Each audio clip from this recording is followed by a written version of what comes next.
I was seated at the far end of the conference table, hands folded, back straight, my chair pulled in neatly. The room was too bright for the hour. Frosted glass walls, a long slab of polished wood. Nameplates set out as if this were a board meeting, not a family matter. My sister cleared her throat and didn't look at me. "We've already discussed this," she said, tapping her pen once against her legal pad.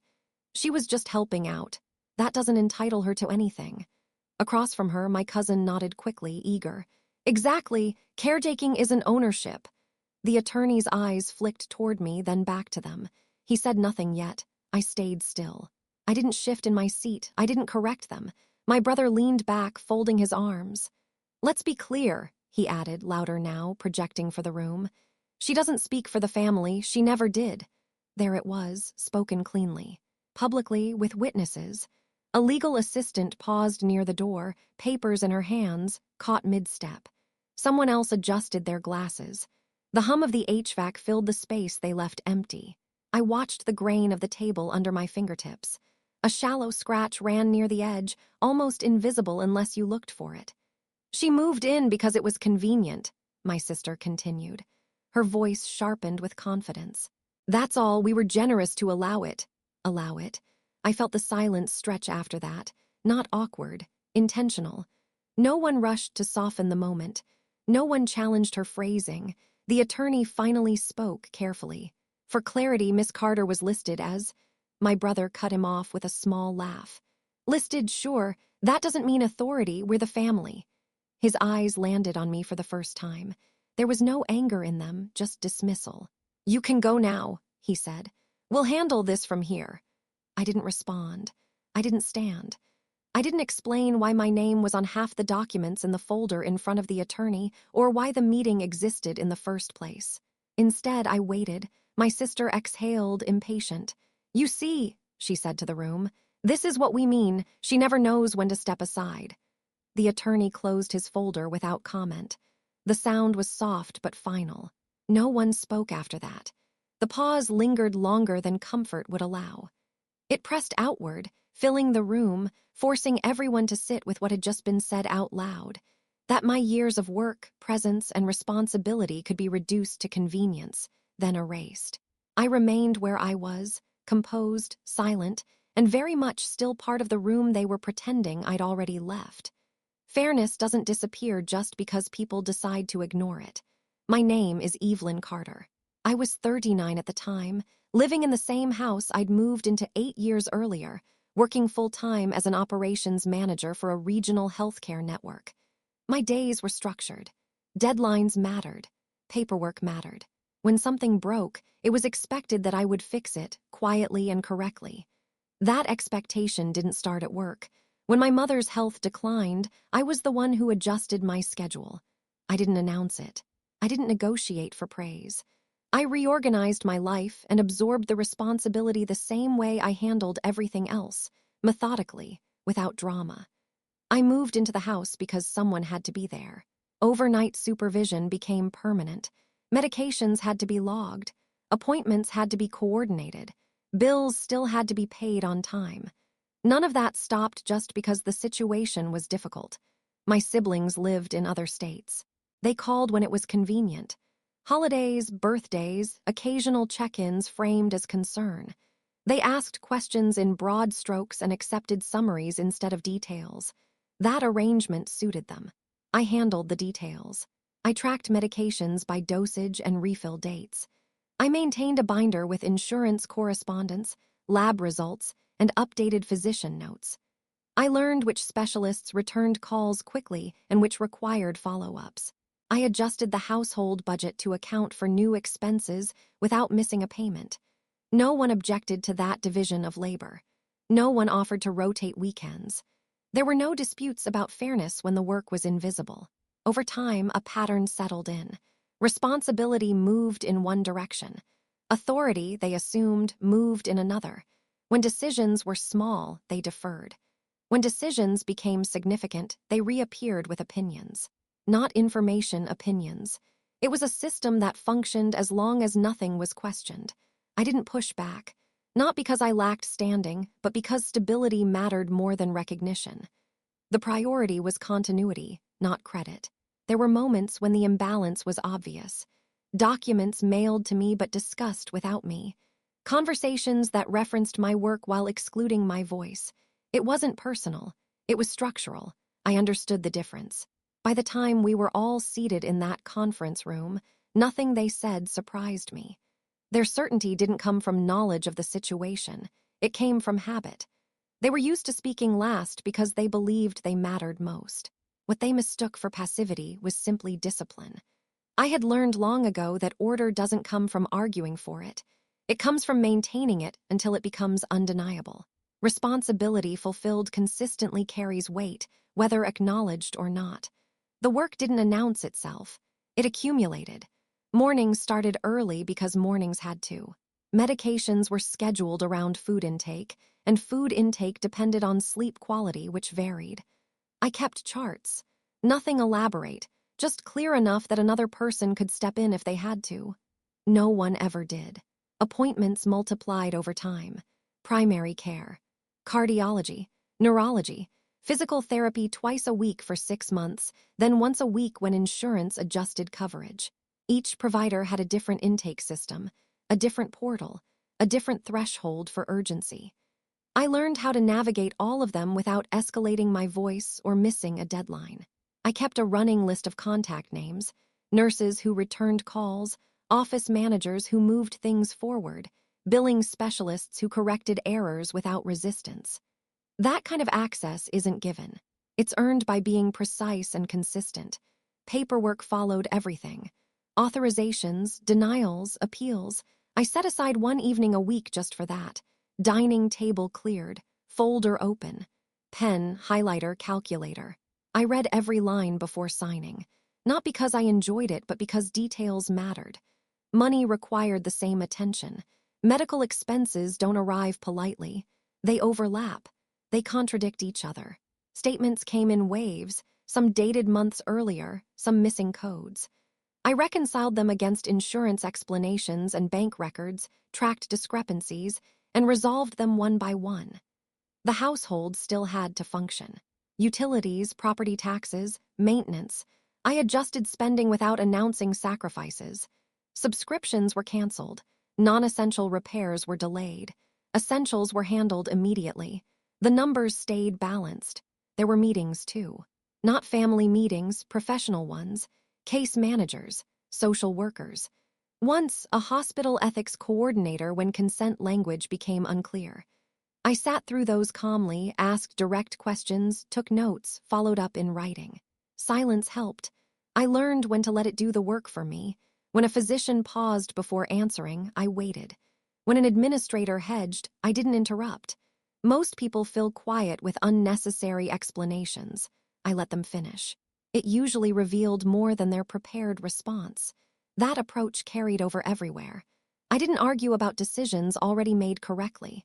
I didn't seek validation. I executed what needed to be done and documented it in case it ever mattered. There were times when I could have objected, when my siblings offered suggestions without understanding constraints, when they forwarded articles or opinions as if those replaced logistics. I acknowledged receipt and continued working, not because I agreed, but because consistency mattered more than conflict. By the 3rd year, most institutions addressed correspondence to me by default. My phone number was the primary contact. My email appeared on records that required follow-up. It happened gradually, without announcement. Authority often does. What none of them saw was how deliberate that accumulation was. Every record organized, every conversation logged, every decision traceable. Not out of suspicion, but out of professionalism. Systems reward clarity. They resist noise. I wasn't invisible. I was simply operating in spaces where performance counted more than volume. Work done thoroughly, without interruption, builds a kind of quiet leverage over time, even if the people benefiting from it don't recognize it yet. The power of attorney wasn't created during a crisis. That was the first thing people misunderstood later. It came together during a period of relative calm, after a routine appointment that turned unexpectedly long. The physician had been direct, not alarmist but precise. Decline wouldn't be dramatic, he said. It would be incremental. The risk wasn't catastrophe, it was ambiguity. Ambiguity causes problems. He suggested we speak with an attorney who specialized in elder care. Someone local, someone practical. I scheduled the meeting the following week and arranged transportation. Nothing urgent, just orderly. The attorney explained the options without theatrics. Medical power of attorney, financial power of attorney, durable clauses that remained in effect if capacity changed, revocation procedures, safeguards, oversight. He spoke the language of systems, not families. I listened. I asked questions. I took notes. The documents weren't framed as control. They were framed as continuity. Someone needed legal authority to speak when decisions required a signature instead of a discussion. Someone needed access to accounts to prevent missed payments, insurance lapses, or unauthorized changes. That someone needed to be present. The attorney asked who was handling daily affairs. The answer was factual. I was. He asked who was available locally. Again, factual. I was. He asked who understood the full scope of obligations. The room stayed quiet for a moment. Then he nodded. We didn't rush. Drafts were reviewed. Language was clarified. Specific powers were limited deliberately. Nothing open-ended, nothing excessive, just enough to ensure stability. 2 witnesses signed. A notary stamped and logged the pages. Copies were distributed according to protocol. Originals were secured. No one objected at the time. No one questioned the necessity. In fact, there was relief. Tasks were easier when authority matched responsibility. The power of attorney didn't change how I behaved. It formalized what was already happening. Banks accepted it without resistance. Medical offices required verification once, then updated their records. Insurance carriers logged it and moved on. Each institution followed its process. None of them treated it as unusual, because it wasn't. I didn't brandish the document. I didn't reference it in conversations unless required. Most days, it stayed in a labeled folder alongside other materials that existed solely to prevent disruption. It wasn't leverage. It was infrastructure. What mattered was that it predated conflict. It existed before entitlement sharpened into accusation, before anyone felt excluded, before that conference room. By the time my siblings decided I had overstepped, the authority they questioned had already been validated repeatedly by systems that didn't care about family dynamics. Emotion doesn't void paperwork. Volume doesn't override signatures. And hindsight doesn't invalidate consent given clearly and competently. The power of attorney wasn't a weapon. It was a record of trust, documented when trust still made sense. Order only works when it's established before it's needed. The second meeting was scheduled as a continuation, not a confrontation.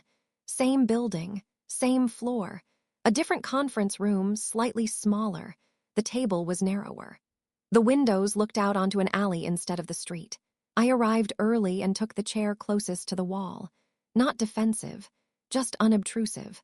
A legal assistant set a folder in front of each seat, aligning the edges carefully before stepping back. When my siblings entered, they were louder than before. Coats dropped over chair backs. Phones placed face down, then picked up again. My brother paced once before sitting, as if movement alone established authority. The attorney waited until everyone was seated.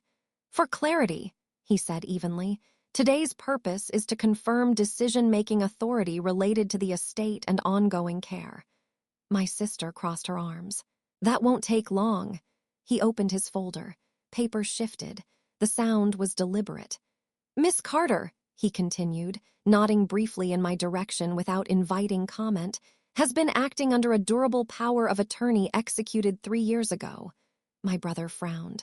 That's not correct. The attorney didn't look up. It is. He read the date, the jurisdiction, the witness requirements. Each point landed cleanly without emphasis. My cousin leaned forward. We would have known about something like that. The attorney paused, then looked directly at him. You were notified at the time. Copies were sent.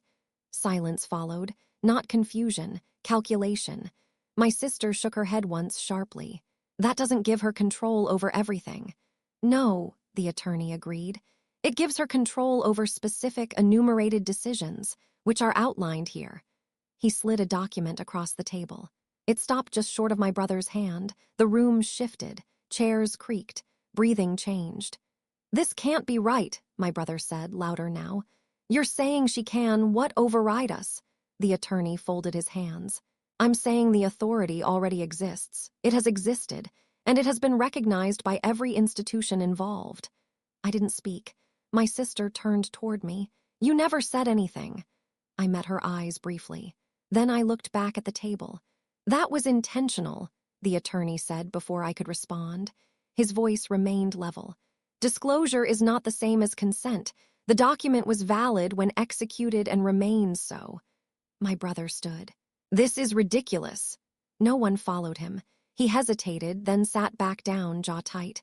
I picked up the folder in front of me, opened it, and straightened a page that had curled at the corner. The motion was small. It slowed the moment. "I'm not here to argue," I said finally. My voice was calm, measured. "I'm here so this proceeds correctly." The attorney nodded once. "That's it," my sister snapped. "After everything—" I waited a beat before answering. "Yes," her face flushed. "You think you can just sit there and—" The attorney raised a hand. She stopped. "This authority is not subject to debate in this room," he said. "Any challenge would require formal filing. And I want to be clear about something." He let the pause do its work. "Based on the record, such a challenge would not succeed." The words landed harder than anything shouted. My brother looked at the documents again, slower this time. Panic crept in at the edges. My cousin started talking, then stopped, unsure where to aim the argument. No one asked me for permission. They didn't need to. The outcome had already been processed, approved, and logged long before emotions entered the conversation. I closed my folder and rested my hands on top of it. Facts don't require agreement to take effect. The first challenge came 2 weeks later. It wasn't dramatic. It arrived by certified mail, addressed correctly, formatted carefully, and missing the substance it would have needed to matter. The attorney handled it. By the end of the month, there was a response on record. Procedural. Complete. The filing was dismissed without a hearing. Another attempt followed in early summer. Different language. Same deficiency. It didn't progress past intake. No one contacted me. No one needed to. By the end of the year, the pattern was established. Objections appeared, stalled, and expired. Institutions don't respond to frustration. They respond to documentation.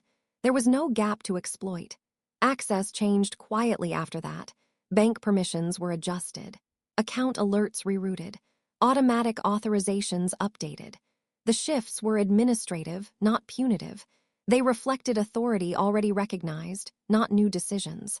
I wasn't present when the effects became noticeable. I heard about them later, secondhand. Spending tightened. Credit lines closed. Requests that had once been approved immediately now required review, then denial. Routine conveniences disappeared first, then flexibility. Eventually, options. By autumn, they stopped calling professionals directly. Emails went unanswered. Voicemails were returned by assistants instead of principals. Influence doesn't vanish all at once. It thins. Socially, the contraction followed a similar arc. Invitations slowed. Conversations shortened. Names stopped appearing on correspondence where they used to be copied automatically. There was no confrontation, no explanation issued, no announcement of consequence. The system simply continued operating without accommodating interference. Once, a colleague mentioned a notice she'd seen. An administrative update circulated internally. A name removed from a contact list. A revision initialed and dated. That was all. I didn't ask for details. Time passed. Seasons changed. Processes settled. By the following spring, the matter had lost momentum. There was nothing left to push against. Institutions had adjusted. Professionals had adapted. The record stood as it always had. I remained absent from all of it. That distance mattered. It kept the sequence clean. Consequences arrived through channels designed to carry them, not through me. Authority exercised indirectly lasts longer. Order doesn't need supervision once it's established. It holds because it's supported. When systems finish their work, they don't look back. When things finally went quiet, it wasn't sudden. It was gradual, like a building after hours. Lights turned off one by one. Doors closed without being slammed. The systems kept running, but no one was arguing about who controlled the switch. I stayed where I'd always been. Same house, same routines. The work didn't change much, only the interference did. Decisions were made efficiently again. Appointments confirmed without commentary. Bills paid without dispute. Professionals spoke directly and stayed on topic. There was relief in that, even if no one named it. I allowed myself one small adjustment, a practical one. I revised a long-term care plan to reflect realities instead of expectations. Nothing dramatic, just accurate. It was reviewed, approved, and filed like everything else. The process took 2 meetings and a handful of signatures. That was enough. There were moments when I could have reflected on how things ended. I didn't find much value in that. The outcome wasn't personal, it was procedural. Distance settled in naturally. Calls stopped. Messages went unanswered because they were no longer required. The absence wasn't painful. It was appropriate. Once, while organizing documents, I came across the original folder again. The edges were worn now. Tabs slightly bent. Evidence of use. I straightened it, checked that everything was still in order, and returned it to its place. That was the extent of my satisfaction. Justice doesn't always announce itself. Sometimes it looks like silence holding steady. Like boundaries respected because they're enforced, not because they're requested. I didn't gain anything new. I retained what I had already been carrying. The house remained calm. The routines held. The future was accounted for. When people ask now, indirectly, how things resolved, I keep my answers brief. It was handled, I say, and it was. What mattered was that responsibility ended up exactly where it belonged and stayed there. The matter was finished, and it didn't reopen. Time has a way of clarifying what mattered and what never did. Months passed without markers, no anniversaries, no check-ins disguised as concern. Just a clean absence that required no explanation. I noticed the change in small, practical ways. Fewer forwarded emails. No sudden requests for documents already on file. Professionals addressed correspondence directly and precisely, without copying unnecessary parties. The workflow stayed intact. That was the point. I continued managing what needed managing. Reviews were scheduled when due. Records stayed current. Decisions were documented and filed without friction. There were no last-minute emergencies caused by interference, no reversals prompted by outside pressure. The system functioned as it was designed to. Occasionally, I heard fragments. A comment passed along by someone else. A brief mention of frustration, redirected. The details were vague and unimportant. Influence, once reduced, doesn't generate much information. I didn't respond. I didn't need to. One afternoon, while signing routine paperwork, I paused long enough to notice the quiet. Not the absence of noise, but the absence of challenge. No one questioning authority they hadn't earned. No one attempting to reclaim space they'd vacated years earlier. That quiet was durable. There's a difference between winning and concluding. Winning invites attention. Conclusion ends it. What remained after everything settled wasn't triumph. It was order. I adjusted plans when necessary. I made updates when circumstances changed. All of it stayed within established boundaries. Nothing required explanation beyond the page it was written on. People sometimes assume restraint means waiting for permission. It doesn't. It means acting when action is justified and remaining still when it isn't. Looking back, I don't revisit the meeting rooms or the raised voices. Those moments were temporary. The structure outlasted them. What stayed was alignment. Authority matched responsibility. Decisions followed process. Noise lost relevance. Distance wasn't imposed. It was the natural result of systems choosing clarity over chaos. I kept my life narrow and stable by design. The work remained. The order held. And that was enough. The final confirmations arrived without ceremony. A brief notice. A date stamp. A signature block completed and archived. Nothing required response. That's how systems end things when there's nothing left to resolve. I filed the notice where it belonged and moved on to the next item on the list. There was always another list. That hadn't changed. What had changed was the absence of noise around it. Days returned to their original rhythm.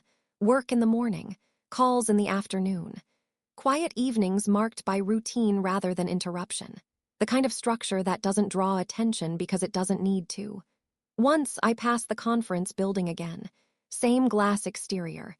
Same restrained signage. I didn't slow down.